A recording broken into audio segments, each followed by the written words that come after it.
إن الحمد لله نحمده ونستعينه ونستغفره ونعوذ بالله من شرور أنفسنا ومن سيئات أعمالنا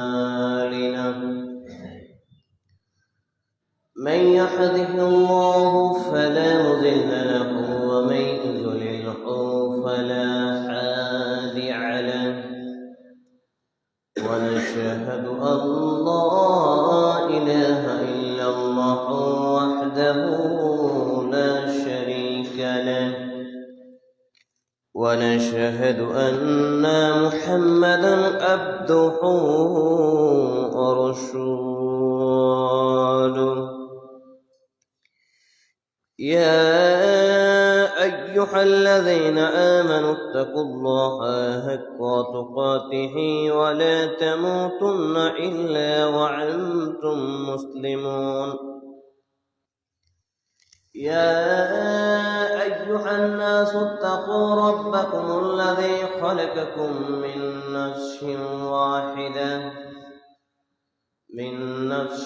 واحدة وخلق منها زوجها وبث منهما رجالا كثيرا ونساء واتقوا الله الذي تساءلون به والأرحام إن الله كان عليكم رقيبا يا أيها الذين آمنوا اتقوا الله وقولوا قولا سديدا يصلح لكم أعمالكم ويغفر لكم ذنوبكم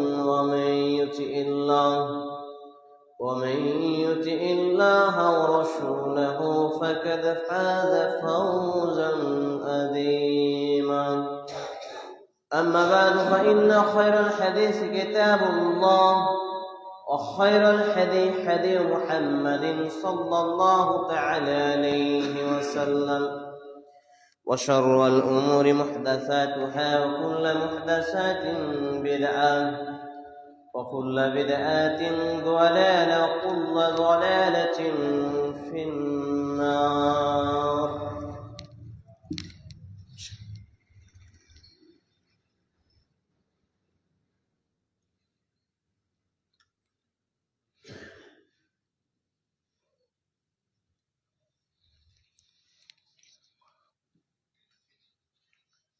الحمد لله رب العالمين والصلاة والسلام على رسوله الكريم وعلى آله وصحبه أجمعين أما بعد قال الله تعالى في كلامه المجيد والفرقانه الحميد أعوذ بالله السميع العليم من الشيطان الرجيم يا أيها الذين آمنوا اتقوا الله حق تقاته ولا تموتن إلا وأنتم مسلمون وقال الله تعالى كنتم خير أمة أخرجت للناس تأمروا بالمعروف وتنهى عن المنكر عن أنس بن مالك رضي الله تعالى عنه قال رسول الله صلى الله عليه وسلم لا يؤمن أحدكم حتى أكون أحب إليه من والده وولده والناس أجمعين رواه البخاري بسند صحيح رب اشرح لي صدري ويسر لي أمري واحلل عقدة من لساني يفقهوا قولي رب أسر ولا تؤسر وتمم بالخير رب زدني علما رب زدني علما رب زدني علما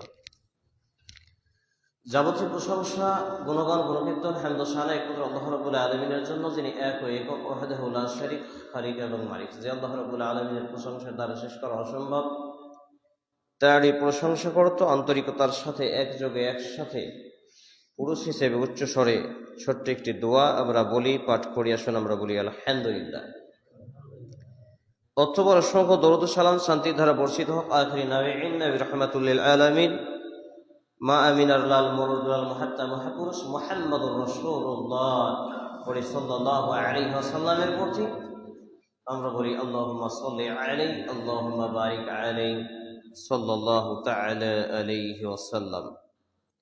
আনা তালিবুল ইলম, আমি একজন ইসলামের নগণ্য ছাত্র হিসেবে শুক্রবার 6 ফেব্রুয়ারি 2026, 17 সাবান 1447 হিজরি, 23 মাঘ 1432 বঙ্গাব্দতে আমরা অবস্থান করছি। উপস্থিত অত্র জামি মসজিদের ইমাম ও খতিব সাহেব, বয়স্ক সমবয়স্ক ভাই এবং বাবা জীবন বন্ধুগণ, আমি সহ সকলের প্রতি সর্বশক্তিমান আল্লাহর পক্ষ থেকে সুখ শান্তি দয়া রহমত ও হেদায়েতের ধারা বর্ষিত হতে থাকুক, আমরা বলি আল্লাহুম্মা আমিন। আজকে জুমার খুতবায় সংক্ষিপ্ত টাইমে আলোচনার বিষয়, আমরা কি জ্ঞানী ভালো মানুষ নাকি মূর্খ বোকা মানুষ? এই শিরোনামে আলোচনা করতে গিয়ে পবিত্র কোরআন এবং সেই সুন্নাহর আলোকে গুরুত্বপূর্ণ তথ্যবহুল বিবরণের আপ্রাণ প্রচেষ্টা রাখছি ইনশাআল্লাহুল আজিজ। ওয়া মা তাওফীকি ইল্লা বিল্লাহ, আলাইহি তাওয়াক্কালতু ওয়া ইলাইহি উনীব। প্রথম কথা, এখন চলছে শাবান মাস। আজকে শাবান মাসের 17 তারিখ হয়ে গেল। এটা এই জন্যই বিষয়টা এরকম রেখেছি যে আমরা যদি জ্ঞানী এবং ভালো মানুষ হতাম,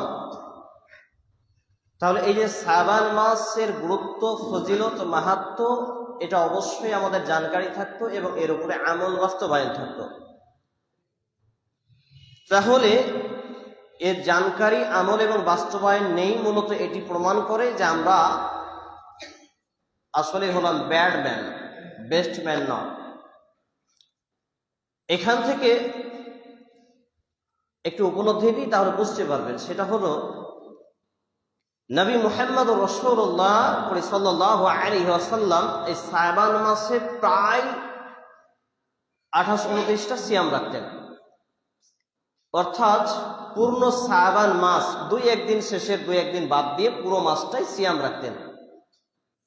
আমাদের আয়েশা সিদ্দিকা রাদিয়াল্লাহু তাআলা আনহা তিনি বলছেন যে নবী মুহাম্মদুর রাসূলুল্লাহ সাল্লাল্লাহু আলাইহি ওয়াসাল্লামকে শাবান মাস ব্যতী রেখে অন্য কোন মাসে আর বেশি সিয়াম বা রোজা রাখতে দেখিনি, রমজান ছাড়া। কিন্তু আরেকটি হাদিস রয়েছে যে আম্মাজান আয়েশা সিদ্দিকা রাদিয়াল্লাহু তাআলা আনহা তিনি বলছেন যে এটা তার জন্য নবী মুহাম্মদ রাসূলুল্লাহ সাল্লাল্লাহু আলাইহি সাল্লামের জন্য খাস করা হয়েছিল। তাকে প্রায় 2 কিংবা 3টা সুস্থ সবল পুরুষের শক্তি দেওয়া হয়েছিল। তিনি এক নাগারে 2টি মাস সিয়াম রাখার ক্ষমতা তিনি রাখতেন। এটা আল্লাহর পক্ষ থেকে একটি বিশেষ মুজিজা তাকে দেওয়া হয়েছিল। তবে উম্মতে মুহাম্মাদের জন্য, উম্মতে মুসলিমার জন্য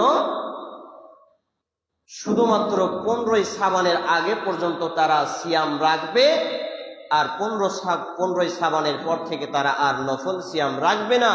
এর হিকমত সম্পর্কে উলামায়ে কেরামগণ বলেছেন এটা এই জন্যই যে পরস্পর যদি কোনো পুরুষ 2টি মাস সিয়াম রাখে, দেখা গেল শাবান মাসের সিয়াম রাখতে রাখতে তার শরীরটা দুর্বল হয়ে যাবে, রমজান মাসের ফরজ সিয়ামগুলো রাখতে পারবে না।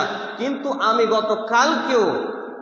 কালকে একজন আমাকে হোয়াটসঅ্যাপে মেসেজ করেছেন, একটা মেয়ে ছেলে, তিনি বলছেন একটু পরে আমি ইফতার করবো, তো একটু কিছু নিয়মগুলো আমাকে বলুন। আমি বললাম কিসের সিয়াম? তো বলছে শাবানের। তো আমি বললাম যে শাবান মাসের তো সিয়াম 15 তারিখ হয়ে গেছে, 15 তারিখের আগে পর্যন্ত 1 থেকে 15টা রাখতে পারেন, 7টা, 6টা, 2টা, যেটাই পারেন। তবে নির্দিষ্ট শবে বরাত নামে যে একটি সিয়াম এবং একটি রাতকে আজকে মাযহাবী সমাজে মেনে নিয়েছি ভণ্ডামি এবং টাটকা বিদআত এবং জাহান্নামে যাওয়ার কার্যক্রম।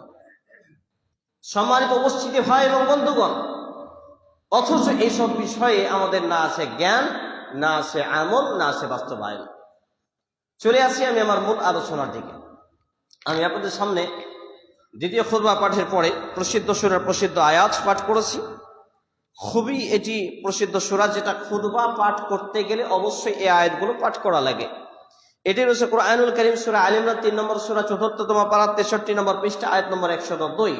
আল্লাহ রাব্বুল আলামিন তিনি বলছেন, ইয়া আইয়ুহাল্লাযীনা আমানুত্তাকুল্লাহ হাক্কা তুকাতিহি ওয়া লা তামুতুন্না ইল্লা ওয়া আনতুম মুসলিমুন। হে ঈমানওয়ালারা, তোমরা আল্লাহ সুবহানাহু ওয়া তাআলাকে যথাযথ ভয় করো, পর্যাপ্ত পরিমাণে ভয় করো। দিনে রাতে, প্রকাশ্য গোপনে, নির্জনে, একাকিত্বে সর্বক্ষণ আল্লাহ রাব্বুল আলামিনকে ভয় করা এবং ওয়ালা তামুতুন্না ইল্লা ওয়া আনতুম মুসলিমুন, এবং অন্ততপক্ষে মুসলমান না হয়ে মৃত্যুবরণ করো না। এই আয়াত যেটি প্রমাণ বহন করে, আমরা যেটা বাস্তবে মেনে চলি এর বিপরীতমুখী। আমরা কি মেনে চলি? আমরা মেনে চলি যে voter card, Aadhaar card, ration card, digital card, তারপরে এসআই লিস্টে নাম উঠা, এটা সেটা, এগুলো হলেই মনে হয় মুসলমান নাকি? আসলে মুসলমান হচ্ছে শাব্দিক, আবিধানিক এবং পারিভাষিক অর্থে। ইয ক্বালা লাহু রাব্বুহু আসলিম ক্বালা আসলামতু লিরাব্বিল আলামিন। নবী ইব্রাহিম আলাইহিস সালামকে যখন আল্লাহ রাব্বুল আলামিন আদেশ করলেন যে অনুগত হও, তখন তিনি বললেন ক্বালা আসলামতু লিরাব্বিল আলামিন, অর্থাৎ আমি অনুগত হলাম, মানে মুসলমান হলাম।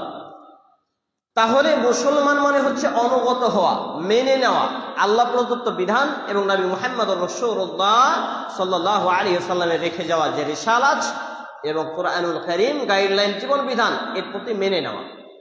এখন কুরআন এবং হাদিসকে মেনে নেওয়া হচ্ছে আত্মসমর্পণকারী, একে বলে আত্মসমর্পণকারী। আর আত্মসমর্পণকারীকে বলে মুসলিম। আর মুসলমান ততক্ষণ পর্যন্ত হতে পারবে না যতক্ষণ পর্যন্ত সে কোরআন এবং সেই সুন্নাহর বেসিক ইলম অর্জন করে সে অনুপাতে তার জীবনকে পরিচালনা না করে। তাহলে এর দ্বারা একটি বিষয় আমরা উপলব্ধি করছি যে আমরা কি জ্ঞানী ভালো মানুষ নাকি বোকা খারাপ মানুষ। সম্মানিত উপস্থিতি ভাই এবং বন্ধুগণ, এ আয়াতে কারিমা আমাকে এবং আপনাকে দিনে রাতে, প্রকাশ্যে গোপনে, ন্যায় অন্যায়, জায়েজ নাজায়েজ, হালাল হারাম, শিরক তাওহীদ, সুন্নাহ বিদআত, এভাবে একটা একটা করে বিষয়ের প্রতি ইসলামের বেসিক ইলমকে অর্জন করতে বলা হয়েছে। কিন্তু এই ইলম অর্জনটা কোথা থেকে আসবে? ব্যবসা বাণিজ্য করে, চাকরি বাকরি করে, ঘোরাঘুরি করে, মোবাইল ঘেটে, মজমাস্তি করে, ঘুমিয়ে থেকে? ইলম অর্জনের কয়েকটি স্টেপ আমি আমার ক্ষুদ্র গবেষণা দিয়ে পেয়েছি। 1, চোখে দেখে দেখে ইলম অর্জন করা যায়। নাম্বার 2, কানে শুনে শুনে ইলম অর্জন করা যায়। নাম্বার 3, অন্তরে উপলব্ধি করে ইলম অর্জন করা যায়। নাম্বার 4, পড়াশোনা করে ইলম অর্জন করা যায়। নাম্বার 5, এবং এইগুলো দেখে বাস্তবতার সহিত কোরআন এবং সেই সুন্নাহকে মিলানোর মাধ্যম দিয়ে জ্ঞান অর্জন করা যায়। এতে ব্যয় হয় সময়, অর্থ, মেহনত, মেধা। সময়, অর্থ, মেহনত, মেধা, 4টি বিষয় এখানে আবার ব্যয় হয় এই ইলম অর্জনের মাধ্যমে। আর এর প্রত্যেকটা সেক্টর যদি এই ইলম অর্জনটা হয় ওহী ভিত্তিক, কুরআনুল কারীম, বিসমিল্লাহির বাসিকিন মিনাল জিন্নাতি ওয়ান নাসের সুন্নাহ ভিত্তিক, নবী মুহাম্মদুর রাসূলুল্লাহ সাল্লাল্লাহু আলাইহি সাল্লামের আদর্শে আদর্শিত, তাহলে এর যতগুলো অর্থ ব্যয় করব, যত টাকা খরচ করব, যত সময় ব্যয় করব, যত কষ্ট করব, যত রক্ত ঘামাবো, যত পরিশ্রম করব, প্রত্যেকটার বিনিময়ে আল্লাহ রাব্বুল আলামিন আমার এবং আপনার আমলনামায় সাদাকা সওয়াব দিবেন। সুবহানাল্লাহ। বোঝাতে পারছি না? কিন্তু দুর্ভাগ্যজনক ব্যাপার, আমাদের সমাজের মানুষরা ইসলামিক সাহিত্য যদি পড়াশোনা করে, যদি ইসলামিক সাহিত্যটাকে ক্রয় করতে হয়, এই অ্যামাউন্টটা বিশাল আকারে দেখায়। বোঝাতে পারছি না? আপনি এই বাজারে 1 কিলো মাছ কিনতে গেলেন, খুব নিম্ন কোয়ালিটি যদি নিতে যান তাহলে 150 টাকা কিলো। কিন্তু এই মাছটা আপনি খেলেন, পায়খানা করলেন, বাস শেষ। উর্দুতে একটা কথা আছে, জিতনা আচ্ছা খাওগে উতনা বুড়া নিকালোগে, যতই ভালো খাবেন তত দুর্গন্ধ হয়ে বেরিয়ে যাবে। অথচ একটা ইসলামিক সাহিত্য যদি আপনাকে 100 টাকা ব্যয় করে ক্রয় করতে বলা হয়, তাহলে একটু চুলকায়। একটু চুলকায় নাকি বেশি চুলকায়? কেন চুলকায়? উফ, 150 টাকা, ইসলামিক ব্যাপারে 150 টাকা, বিশাল বড় পাহাড় এটা। অথচ এই 150 টাকার জায়গা 1,500 টাকা আপনার ছেলে, আপনার মেয়ে free fire, PUBG, ludo, crime petrol, গান, রিলস, ভিগো, এই যত রকমের নোংরামি, হোয়াটসঅ্যাপ, ফেসবুক, টুইটার থেকে এতে কি করছে, মাস গেলে এই অর্থটা ব্যয় করছে, অপচয় করছে। আর এটা হচ্ছে পাপের জারিয়া, যার একাংশ আপনার আমলনামায়, আপনার স্ত্রীর আমলনামায়, আপনার বড় ছেলে আমলনামায়, আর যে করছে তার আমলনামায় এভাবে লিখিত হতেই আছে। বলি নাউযুবিল্লাহি মিন যালিক। সম্মানিত উপস্থিতি ভাই এবং বন্ধুগণ, তাহলে ইলম অর্জন আমাকে এবং আপনাকে করার কথা ছিল, যেই ইলম আমার এবং আপনার দুনিয়ার জীবনকে শান্তি দেবে, আখিরাতের জীবনকে উজ্জ্বল আলোকিত জীবন দেবে, অর্থাৎ ইহকালীন শান্তি এবং পরকালীন মুক্তি লাভে ধন্য করবে, জাহান্নাম থেকে বাঁচিয়ে জান্নাতে দেবে। এই ইলম অর্জন করতে আমাদের মাথা ব্যথা। অনেক অযোগ্য বাপকে আমরা বলতে শুনি, আমার ছেলে মেয়ে যদি বেশি বই পড়ে, ইসলামিক বই, তাহলে তো স্কুল কলেজের বইগুলো কখন পড়বে, তার মাথা খারাপ হয়ে যাবে। দেখেন, তার ছেলে মেয়ের মাথা অলরেডি আগে থেকেই খারাপ হয়ে আছে। ইসলামিক বই পড়াশোনা করে মাথা খারাপ হয় না। আমি হাবিবুল্লাহ এর চাক্ষুষ প্রমাণ। যেই দিন আমি মাধ্যমিক বোর্ডে পরীক্ষায় বসবো, তার আগের দিন আমি ইসলামী সাহিত্য চর্চা করছি। সহিহ আল বুখারী, কিতাবুল আযান, কিতাবুস সালাহ, আমি দার্স দিচ্ছি এশার সালাতের পরে মসজিদে। সেই মুহূর্তে আমাকে আমার আব্বা বলছেন রাহিমাহুল্লাহ, গত 3 আগস্ট দুনিয়া ছেড়ে চলে গেছেন, আলেম মানুষ ছিলেন, যে বেটা, কোরআন এবং হাদিস তো সারা জীবন পড়তে হবে, তবে মাধ্যমিক বোর্ডে বসবা তো একটু পড়াশোনায় মন দাও না। আমি বললাম, সমস্ত সৃষ্টি জগতের স্রষ্টাকে? আব্বা বলছেন আল্লাহ। তো সমস্ত সৃষ্টি জগতের কলব কোথায় থাকে? আল্লাহ রাব্বুল আলামিন 2 আঙ্গুলের মধ্যে। তাহলে আল্লাহ রাব্বুল আলামিন যখন নাড়াচাড়া করেন, মানুষের অন্তর পরিবর্তন হয়। এই জন্য আমাকে আপনাকে বেশি বেশি পড়তে হয়, ইয়া মুকাল্লিবাল কুলুব সাব্বিত কলবি আলা দীনিক। এই দোয়াটা বেশি বেশি পড়তে হয়। কেন? হে অন্তরের আবর্তন বিবর্তন পরিবর্তনকারী, আপনি আমার অন্তরকে দ্বীন ইসলামের প্রতি অটল অবিচল রাখুন। আমি আব্বাকে বললাম, আব্বা, মনে করো যে আমার পরীক্ষার খাতাটা যাচাই করছে যেই লোকটা, তার অন্তরে আল্লাহ ভালোবাসা দিয়ে দিয়েছেন। কেন? আমি আল্লাহর কাজ করছি এই জন্য। তখন সে আমার কোন একটা ভালো লেগে যাওয়াতে আমাকে নাম্বারটা একটু বেশি দিতে পারে না। তখন আমার আব্বা বলছে, তোর যা ইমান তা তো ভাবনারই ব্যাপার। আলহামদুলিল্লাহ, গর্ব করছি না, নিজেকে ইমানদারি প্রমাণ করছি না, তবে আমি এটা প্রমাণ করছি, মাধ্যমিক বোর্ডে সকালে পরীক্ষা দিতে যাব, আর রাত্রে এশার সালাতের পর আমি বুখারী দাস দিচ্ছি, আর বুখারী থেকে আমি আলোচনা করছি, তালিমি বৈঠক করছি মসজিদে মুসল্লিদের নিয়ে, যারা 12 মাস টিউশন পড়াশোনা করত। আর আরেকটি মজার ঘটনা হলো, সেই মাধ্যমিক বোর্ডে বসে আমি আমার জ্ঞান সমীক্ষে যতগুলো প্রশ্ন উত্তর ছিল সেইগুলো প্রশ্ন উত্তর লিখে দেওয়ার পরে চুপচাপ হাত পা গুটিয়ে বসে আছি। আসরের আজান হচ্ছে, আমি বোর্ডে বসে আছি, বললাম নামাজে যাব, আমাকে বের হতে দিল না। জোহরের সময় বের হতে দেয়নি, আসরের সময় বলছে ঠিক আছে একটু ওয়েট করো, আগে খাতাটা দেখি তোমার কি লিখেছো, এইটুকু লিখে কি পাস করতে পারবে? আমি বললাম ইনশাল্লাহ পাস করতে পারবো। অমুসলিম একজন ম্যাডাম ছিলেন, তিনি কিছু নকল মাইক্রো আমাকে ধরিয়ে দিলেন, বললেন বোকা ছেলে, এগুলো কিছু লিখো, কিছু লেখো, ভালো একটা রেজাল্ট করতে পারবে। আমি বললাম, শিক্ষায় যদি আমি চুরি করি, সারা জীবন সব কিছুতে চুরি করা অভ্যাস থাকবে, অতএব আমি চুরি করতে রাজি নই। তিনি বলছেন পাস কি করে করবা? আমি বললাম একই কথা ম্যাডাম, যদি আমার খাতা জেনে দেখবেন, তার মনে যদি বিশ্বজাহানের সৃষ্টিকর্তা, আপনি যাকে ভগবান বলেন, আমি যাকে আল্লাহ বলি, তার যদি একটু মায়া হয়ে যায়, তাহলে তিনি আমাকে নাম্বার বেশি দিতে পারেন না। তো বলছে তোমার যখন এতটাই কনফিডেন্স আছে, তবে যাও তুমি এবার নামাজে চলে যাও। অগ্রিম খাতা দিয়ে নামাজে চলে গেছি, রেজাল্ট আনতে গেছি, সবাই কাঁদো কাঁদো ভাব। যারা 12 মাস পড়াশোনা করেছে, প্রত্যেকটা সাবজেক্টের উপরে 1700-1800 টাকা মাইক্রো করেছে, চুরি করেছে, নকল করেছে, তাদের পর্যায়ে নাম্বার অর্জন হয়েছে। আলহামদুলিল্লাহ। কি নেবেন? কি প্রমাণ হলো? অর্থাৎ ইসলামী সাহিত্য, কোরআন সুন্নাহ ঘাটাঘাটি করে আপনার ব্রেন কুলসিত হয় না, নষ্ট হয় না। যেই সব বাপ মা এইরকম বদমেজাজি মেজাজ নিয়ে আছেন, এইরকম নোংরা আবর্জনাভূত জ্ঞান নিয়ে আছেন, তারা এই জ্ঞানকে বের করে ফেলুন। কোরআন এবং হাদিসের যত চর্চা করবে, তত তার জ্ঞান প্রফুল্লিত হবে, তত তার জ্ঞান উন্মুক্ত হবে। সম্মানিত উপস্থিতি ভাই এবং বন্ধুগণ, এবং সেই বছরই মাধ্যমিক বোর্ডে বসার আগেই হে আমার বন ছাগল নামক একটি বই আমি রচনা করেছিলাম, যেটা প্রেস থেকে বের হওয়ার আগেই 300 কপি সেল হয়ে গেছিল, আলহামদুলিল্লাহ। সম্মানিত উপস্থিতি ভাই এবং বন্ধুগণ, তাহলে আমাকে এবং আপনাকে ইসলামী সাহিত্য, ইসলামী জ্ঞান চর্চায় লেগে থাকতে হবে, ছেলে মেয়েকে সেই পথে রাখতে হবে। এই করতে করতে স্টাডি করার জীবনে বই কিনতে কিনতে কিনতে কিনতে খুব অভাবী সংসার ছিল বাপ মায়ের, নানা নানি আত্মীয় স্বজন কেউ বেড়াতে গেলে ছোট বাচ্চা ছেলে টাকা দেয় না, খেতে দেয় না, 10, 20, 50 টাকা জমিয়ে জমিয়ে 70,000 টাকার প্লাস বই কিনা হয়ে গেছিল, আলহামদুলিল্লাহ। এখন যদি আপনি আমার বাড়ি আর 50,000 টাকা প্লাস বই পাবেন, আমার স্টাডি করা বই, কিন্তু 50,000 টাকা হয়তো একটু পকেটে পাবেন না, ব্যাংকে পাবেন না। আমি এখান থেকে বোঝাতে চাচ্ছি, ইলমি খোদা তৈরি করতে হবে। আর ইলমি খোদা এমনিতেই আসবে না, পাঠক তৈরি করা হয় বাপ মায়ের দেখে। আমার মা ছিলেন রাহিমাহুল্লাহ, তিনি পড়াতে খুবই আগ্রহী, পড়তে খুবই ভালোবাসতেন, এবং আল্লাহর প্রেমিক যারাই হয় তারা পড়তে ভালোবাসে। আপনি যখন পড়াশোনা করবেন, আপনার জ্ঞান উন্মুক্ত করে দেবেন কে? আল্লাহ রাব্বুল আলামিন। রব্বে জিদনি ইলমা, এই দোয়াটা শিক্ষা দিয়েছেন কে? আল্লাহ রাব্বুল আলামিন। তাহলে এই জ্ঞান বৃদ্ধি করবেন কে? আল্লাহ তাআলা। আপনি যখন আল্লাহর দ্বীন ইসলাম নিয়ে, কোরআন এবং সুন্নাহ নিয়ে বেসিক ইলম অর্জন করার জন্য আপনি যখন ঝাঁপিয়ে পড়বেন, লেগে পড়বেন, আপনার চারিদিকের জ্ঞান ছড়িয়ে দিবে আল্লাহ রাব্বুল আলামিন।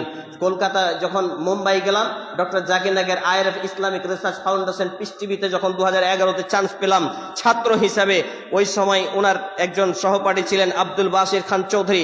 তিনি আমাকে বলছেন যে तेरे को तो देख के लग रहा है तू साइंस का स्टूडेंट है। আমি বললাম সায়েন্স का स्टूडेंट है तो मेरे ख्वाब में भी नहीं देखा। তো ও বলছে যে তোকে তো দেখে সায়েন্সের ছাত্র লাগছে, তোর কথাবার্তা লজিক্যাল। আমি বললাম এটা আমার স্বপ্নের বাইরে ছিল, ধারে কাছে ছিল না। তো এই জ্ঞানটা মূলত এজন্যই পাওয়া গিয়েছে, কোরআন এবং হাদিসের জ্ঞান চর্চা করতে করতে করতে করতে। আমি যখন ক্লাস 6-এ পড়ি, ইংরেজিতে নিজের নাম লিখতে পারতাম না, কিন্তু কোরআন এবং হাদিসের যখন চর্চায় লেগে পড়লাম, সবকিছু আল্লাহ রাব্বুল আলামিন উন্মুক্ত করে দিয়েছেন আমার জন্য। সম্মানিত উপস্থিতি ভাই এবং বন্ধুগণ, এবং একটা একটা করে আমাকে এবং আপনাকে এই জ্ঞান অর্জনের মাধ্যম দিয়েই মূলত দিনে রাতে প্রকাশ্য গোপনে ছোট বড় সব পাপ থেকে দূরে রাখবে।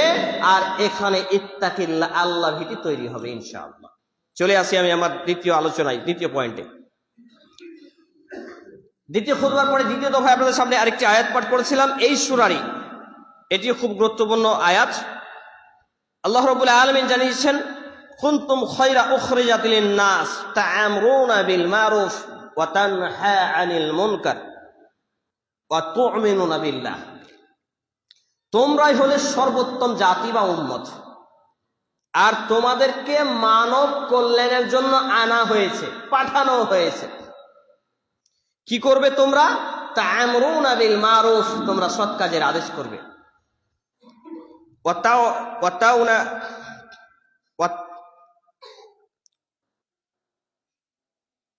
তা'আমুরুনা বিল মারুফ ওয়া তানহাউনা আনিল মুনকার, আর তোমরা অন্যায় কাজের নিষেধ করবে।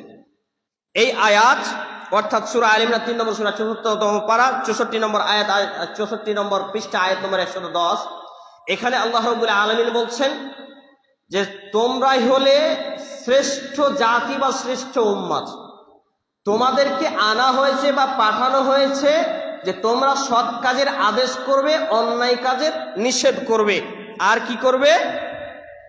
তোমরা ওয়া তু'মিনুনা বিল্লাহ, আল্লাহর প্রতি ঈমান আনবে। কাজ কয়টি? এক, মানুষের সেবা করার জন্য আনা হয়েছে। কার সেবা? মানুষের সেবা। হিন্দু, খ্রিস্টান, ডোম, চামার, মেথর, বৌদ্ধ, জৈন যা আছে সব মানুষের ভালো করার জন্য, ক্ষতি করার জন্য নয়। এই আয়াতের বাস্তবে যদি আমি আর আপনি জীবনকে গঠন করতে পারি, আমি ক্ষুদ্র সমীক্ষায় দেখেছি ইসলামের অযোগ্য ছাত্র হিসাবে, যে তাহলে অন্য ধর্মাবলম্বীরা আমাদেরকে অন্তত জঙ্গি, দেশদ্রোহী, টেররিস্ট এই তকমা লাগাবে না। বুঝাতে পারছি? যদি আমরা এই আয়াতের আদলে আমাদের জীবনকে মুসলমানরা সাজাতে পারি, এক কি মানব কল্যাণের কাজ করা। আমরা মানব কল্যাণের কাজ করি নাকি? আপনার বাড়ির পাশে একটা হিন্দু, একটা খ্রিস্টান, একটা কেউ চিকিৎসার জন্য টাকা পাচ্ছে না, তাকে সাহায্য করা। বাড়িতে ঠিক মতো বাস করতে পারছে না, তাকে ঘর করে দেওয়া, তার খাবারে অন্ন জোগাড় করে দেওয়া, এইভাবে মানুষের সেবা করা। তাহলে মানবিক, সব থেকে বড় মানবিক ধর্ম হলো, মানবতার ধর্ম হলো ইসলাম।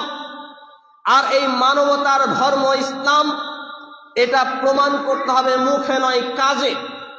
সেটা কিভাবে? মানুষের সেবা করে। আরে ভাই, আমি আপনি তো মুসলমান, মুসলমান হয়েই তো মুসলমানের উপকার করেন না, আপনি আবার মানুষের উপকার করবেন, এটা ভাবার ব্যাপার। মুসলমান হয়ে মুসলমানের উপকার করেন। এই যে যখন আসলাম খুতবায়, টোটোওয়ালাকে আমার বাড়ি থেকে এটা 5 টাকাতে আপনাদের এখানে পৌঁছে দেয়, বেলাসরণ থেকে সাজের মোড় 5 টাকাতে, অনেক সময় 10 টাকা নেই, আমাকে বলছে 15 টাকা দিন। আমি তর্ক করব? অনেক সময় টুপি, ড্রেস পোশাক, লেবাস দেখে অনেক টোটোওয়ালাকে জবরদস্তি, গাড়িওয়ালাকে পয়সা দিয়েও পকেটে নেই না। আপনি আলেম মানুষ, হুজুর মানুষ, আপনার কাছে টাকা নেব? কিন্তু অধিকাংশই, বেশিরভাগ ক্ষেত্রে এরা জালিম, অত্যাচারী, সুযোগের সদ্ব্যবহার করে। দেখে যে তর্ক করতে পারবে না, ঝামেলা করবে না, টাকা একটু বেশি করে চাই, তা আমি কথা বললাম না, দিয়ে বেরিয়ে গেলাম। তাহলে আপনি মুসলমান হয়ে মুসলমানের উপকার করেন না, আপনি অন্য মানুষের কি উপকার করবেন? এবং আরেকটা কথা বলা হয়েছে, সৎ কাজের আদেশ। সৎ কাজের আদেশ করা খুবই সহজ। নামাজ পড়ো না, নামাজ পড়ো। রমজান মাস আসছে, রোজা রাখো, দাড়ি ঝাড়ো। এই সৎ কাজের আদেশ খুবই সহজ। মানুষ আপনাকে গালি দেবে না, মারবে না, বকবে না। কিন্তু অন্যায় কাজের যখন নিষেধ করবেন, মনে করুন সিগন্যালে পড়ে আছেন সাজের মোড়ে, একটা লোক সিগন্যালে দাঁড়িয়ে বিড়ি ধরিয়েছে, সিগারেট ধরিয়েছে, গান বাজাচ্ছে, আপনি প্রতিবাদ করেন দেখি? সাহস হবে না। কেন? এই অন্যায়ের প্রতিবাদ করতে গেলে মার খেতে হয়, অন্যায়ের প্রতিবাদ করলে জেল জুলুম হতে পারে, অন্যায়ের প্রতিবাদ করলে সুলি ফাঁসি হতে পারে। তবে এখানে ইমানদাররাই জয় হয়। আমি মুসলিম চির রণবীর, মরণকে করি না ভয়, মরলে শহীদ, বাঁচলে গাজী, আমার উভয় সমান। আমার জেল যতটুকু, আমার সেল ততটুকু, আমার বেঁচে থাকা মরে যাওয়া উভয় সমান। এইভাবে যারা জীবন চালায় মূলত তারাই অন্যায়ের প্রতিবাদ করে। আর আরেকটি কথা, অন্যায়ের প্রতিবাদ করতে গিয়ে মার খাওয়া হচ্ছে নবী রাসূলদের সুন্নাহ। অন্যায়ের প্রতিবাদ করতে গিয়ে যদি কেউ মারি না খায়, দাওয়াতি এবং ইসলাহি কাজে যদি কেউ মার না খায়, খুতবা এবং বক্তব্য দিতে গিয়ে কেউ যদি মার না খায়, আমি বলবো সে ব্যক্তি ভণ্ড, সমাজের গোলাম অথবা জনগণের গোলাম। অন্যথায় যে বা যারাই ইসলাম সাক্ষী, ইতিহাস সাক্ষী, যে বা যারাই কোরআন সুন্নাহ ভিত্তিক কথা বলেছে, পৃথিবীর সৃষ্টি লগ্ন থেকে শুরু করে আখির নবী মুহাম্মদুর রাসূলুল্লাহ সাল্লাল্লাহু আলাইহি সাল্লাম পর্যন্ত ইতিহাস গাওয়া হয় কে সেই সময় যারা অন্যায়ের প্রতিবাদকারী ছিলেন তারা সবাই মার খেয়েছেন। মার খাওয়া ভালো কাজ ইসলামের জন্য। সম্মানিত উপস্থিতি ভাই এবং বন্ধুগণ, প্রায় একই পর্যায়ের আয়াত। লুকমান বলে একজন ব্যক্তি তার সন্তানকে বলছেন, ইয়া বুনাইয়া আকিমিস সালাতা ওয়া আমরু বিল মারুফ ওয়ানহা আনিল মুনকার ওয়াসবির আলা মা আসাবাকা ইল্লা যালিকা মিন আজমিল উমুর। লুকমান বলে একজন ব্যক্তি তার সন্তানকে উপদেশ দিয়ে বলছেন, হে আদরের পুত্র, কলিজার টুকরা বৎস সন্তান, শোনো, আকিমিস সালাহ, সালাত কায়েম করো, নামাজ প্রতিষ্ঠা করো, সৎ কাজের আদেশ দাও, অন্যায় কাজের নিষেধ করো। এবং সৎ কাজের আদেশ, অন্যায় কাজের নিষেধ করলে জেনে রাখো বিপদ আপদ আসতে পারে, বালা মুসিবত আসতে পারে। সৎ কাজের আদেশ এবং অসৎ কাজের নিষেধ করলে মানুষ মারতে পারে, পেটাতে পারে, ইতিহাসও তাই বলে। তবে আসবির, তুমি সেখানে ধৈর্য ধারণ করো। জেনে রাখো এইটা হচ্ছে সাহসিকতার কাজ। তাহলে ভেড়ুতা, ভাড়ুয়াতা আর হিজড়াপনার কাজ হলো সৎ কাজের আদেশ না করা, অসৎ কাজের নিষেধ না করা, সালাত কায়েম না করা, নামাজ প্রতিষ্ঠা না করা, আর সৎ কাজের আদেশ না করা, অন্যায় কাজের নিষেধ না করা হলো ভেড়ুতা, ভাড়ুয়াপনার কাজ। এ আয়াত প্রমাণ করে। হিজড়াপনার কাজ এ আয়াত প্রমাণ করে। সূরা আল লুকমান 31 নম্বর সূরা 21তম পারা 412 নম্বর পৃষ্ঠা আয়াত নম্বর 17 এ কথাই মূলত প্রমাণ করেছে। সম্মানিত উপস্থিতি ভাই এবং বন্ধুগণ, আজকে আপনার বাড়ির পাশে গ্রাম্য সর্দার মরল যারা আছেন সতর্ক হয়ে যান। গ্রাম্য সর্দার মরল যারা আছেন সতর্ক হয়ে যান।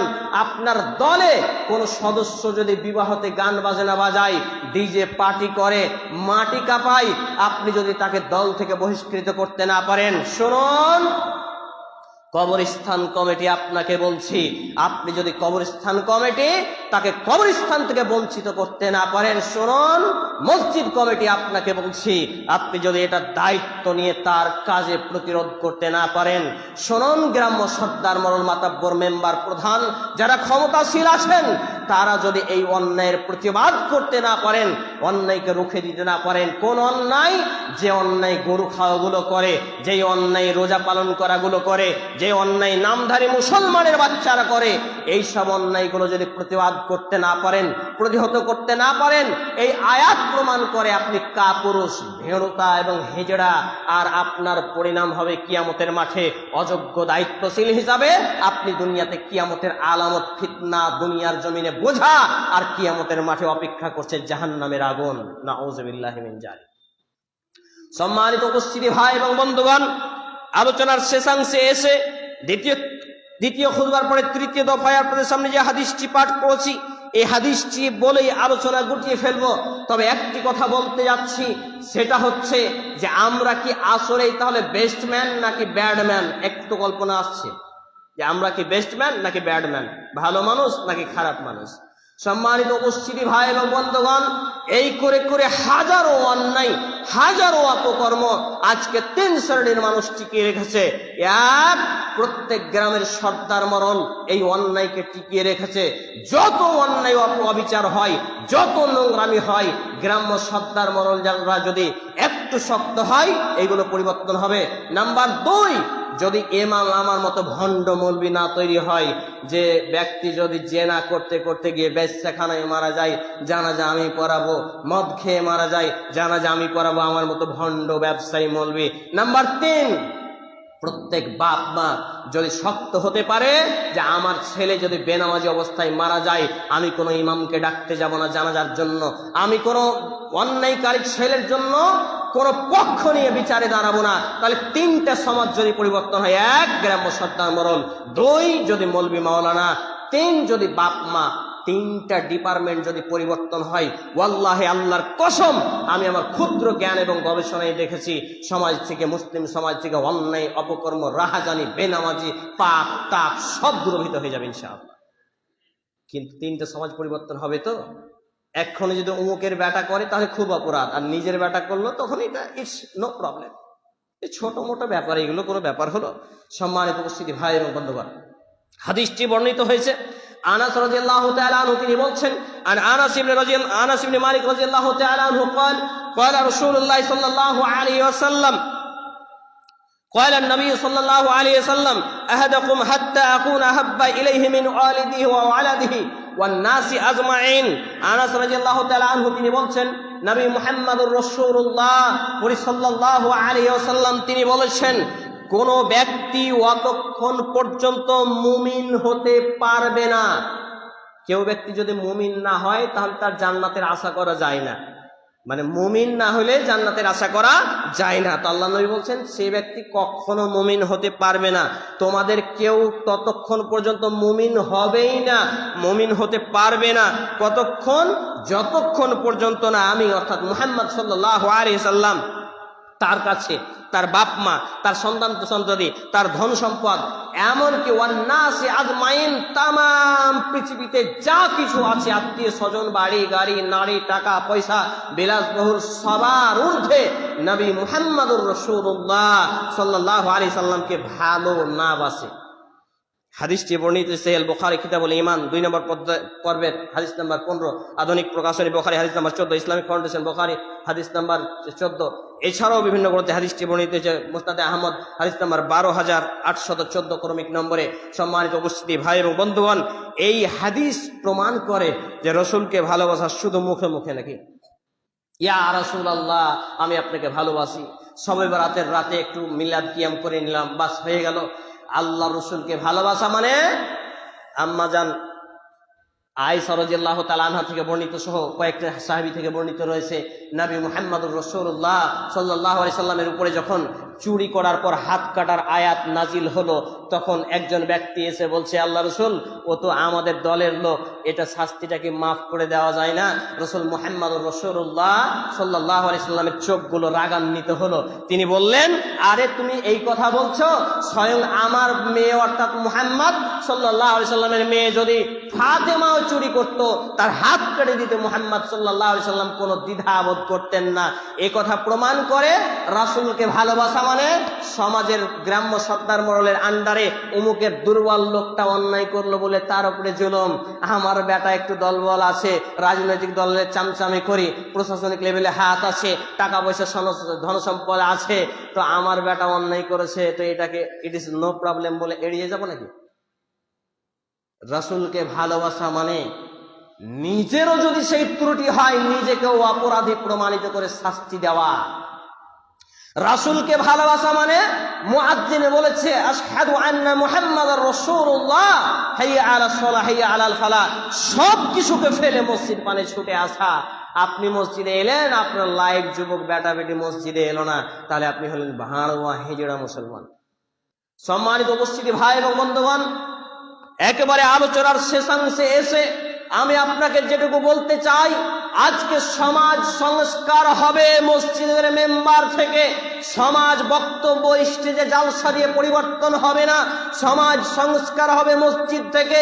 মসজিদ শুধু মুসলমানদের জন্য উন্মুক্ত করা যাবে না। আরেকটি ভয়ঙ্কর কথা, প্রায় মসজিদে দেখছি কালেকশন করছে বাজারে বাজারে গিয়ে, বাড়ি বাড়ি গিয়ে, দোকানে বাকানে গিয়ে, কিন্তু পেশাব পায়খানায় তালা মেরে দেয়। কেন? বাজারের লোক এসে পায়খানা করে, অমুক করে, তমুক করে, তাদের কাছে দান নেন না কেন? তাদের কাছে কালেকশন করেন কেন? তখন লজ্জা করে না? এই যে যারা কালেকশন করে মসজিদ নির্মাণ করছেন, তারা পেশাব পায়খানায় তালা মারার অধিকার রাখেন না। যদি তালা মারতে চান তাহলে দান বন্ধ করে দিতে হবে, নিজের বাপের টাকা দিয়ে মসজিদ নির্মাণ করতে হবে, পেশাব পায়খানা করতে হবে। একই কথা বিএড কলেজের পাশে সেই মসজিদে বলেছিলাম, আলহামদুলিল্লাহ পরিবর্তন হয়েছে। সম্মানিত উপস্থিতি ভাই এবং বন্ধুগণ, প্রায় মসজিদগুলোতে আরেকটি ভয়াবহ, কে নাকি ফাঁসিয়ে দিবে কি বই রেখে, এই জন্য মসজিদে তালা মেরে দিচ্ছে। যদি তাহাজ্জুদের প্রয়োজন পড়ে, বাড়িতে তাহাজ্জুদে কান্নাকাটি করার পরিবেশ আছে? আরে একটা বাড়িতে 17টা পড়ে ছেলে মেয়ে বসবাস করে, আপনি কান্নাকাটি করলে অন্যের ঘুমে ডিস্টার্ব হবে না? তাহলে মসজিদে একাকিত নিরিবিলি জায়গায় আমি মসজিদে আসতে পারি না তাহাজ্জুদের জন্য? তাহলে তাহাজ্জুদের জন্য যদি আমি আসি, এসার পরে আপনি মসজিদে তালা মারলেন, এটা কোথাকার অধিকার? ফাঁসিয়ে দিবে আপনি সিসি ক্যামেরা লাগান, ফাঁসিয়ে দিবে আপনি সিকিউরিটি গার্ড রাখেন, আরো কোনো ব্যবস্থা রাখেন। মসজিদের তালা মারা মূলত এটা নব্য একটা ফিতনা। আর এ সম্পর্কে যেসব মৌলবীরাও ভণ্ডামি করে ফতোয়া দিয়েছে, সম্মানিত উপস্থিতি ভাই এবং বন্ধুগণ, অতএব মসজিদ পরিচালনা করুন শিক্ষিত ব্যক্তি দিয়ে, জ্ঞানী এবং গুণীজনদের দিয়ে, আলেমদের সহবত পরামর্শ নিয়ে। তাহলেই আমরা হতে পারবো বেস্ট ম্যান। ব্যাড ম্যান থেকে আমাদের নাম কেটে যাবে।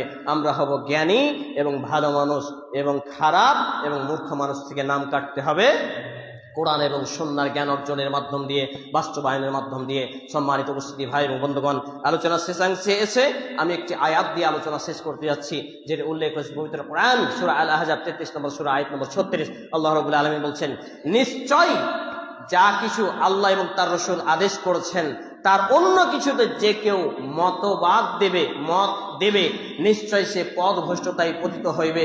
আল্লাহ রাব্বুল আলামিন এই কথা জানিয়ে মূলত এটাই বোঝাতে চেয়েছেন, কোরআন এবং সুন্নাহর বিপরীতে নিজস্ব মত এবং যুক্তি খাড়া করে নিজেকে ধ্বংস করা ছাড়া কিছুই নয়। অতএব আসুন পবিত্র কোরআন এবং সেই সুন্নাহর আলোকে জীবন গঠন করুন, ইসলামী সাহিত্য, ইসলামিক বইগুলো ঘাটাঘাটি করুন, পড়াশোনা করুন এবং তালিমি বৈঠক করুন, সাপ্তাহিক মাসিক ভাবে আপনি আলোচনা সভা করুন। বড় বড় বাইরে থেকে বক্তা আনার প্রয়োজন নেই, মসজিদের ইমাম দিয়েই হবে। এভাবে শিক্ষা ব্যবস্থাকে উন্নত করুন, ধর্মীয় শিক্ষা, দ্বীনি শিক্ষাকে, চেতনাকে বাড়ান। আল্লাহ রাব্বুল আলামিন যতগুলো কথা বললাম, সমস্ত কথাগুলো আগে আমাকে উপস্থিত ভাই এবং বন্ধুগণকে, বাবা জীবনকে মেনে চলার তৌফিক নসিব করুন। আমরা আল্লাহুম্মা আমিন। হে আল্লাহ রাব্বুল আলামিন, আমরা যারা অসুস্থ, আমাদের পূর্ণাঙ্গ শেফায়ে কামিল আজিলা দিন। আমরা আল্লাহুম্মা আমিন। হে আল্লাহ রাব্বুল আলামিন, আমরা যারা অভাবী, আমাদেরকে অভাবমুক্ত হালাল জীবিকা নির্বাহ করার তৌফিক নসিব করুন। আমরা আল্লাহুম্মা আমিন। হে আল্লাহ রাব্বুল আলামিন, আমাদের যারা মুসলমান হয়ে মৃত্যুবরণ করেছে, প্রত্যেকের বাপ মা, ভাই বোন, আত্মীয় স্বজন, যে বা যারাই, বিশেষ করে আমার নানানি আব্বা মা রাহিমাহুল্লাহু তাআলা, আল্লাহ তাআলা জানি না তারা অন্ধকার কবরে কিভাবে রয়েছেন, তাদের জীবনে জানা অজানা প্রকাশিক গোপনে ছোট বড় সব পাপগুলোকে মাফ করে দিন। আমরা আল্লাহুম্মা আমিন। এ দাবি, এ দোয়া, এ দরখাস্ত মহান আল্লাহ সুবহানাহু ওয়া তাআলার সামনে রেখে আমরা আমাদের জুমার খুতবা আলোচনা এখানেই শেষ করছি। اللهم صل على محمد وعلى آل محمد كما صليت على إبراهيم وعلى آل إبراهيم إنك حميد مجيد. اللهم بارك على محمد وعلى آل محمد كما باركت على إبراهيم وعلى آل إبراهيم إنك حميد مجيد. سبحان ربك رب العزة عما يصفون وسلام على المرسلين وآخر دعوانا الحمد لله رب العالمين. والسلام عليكم ورحمة الله.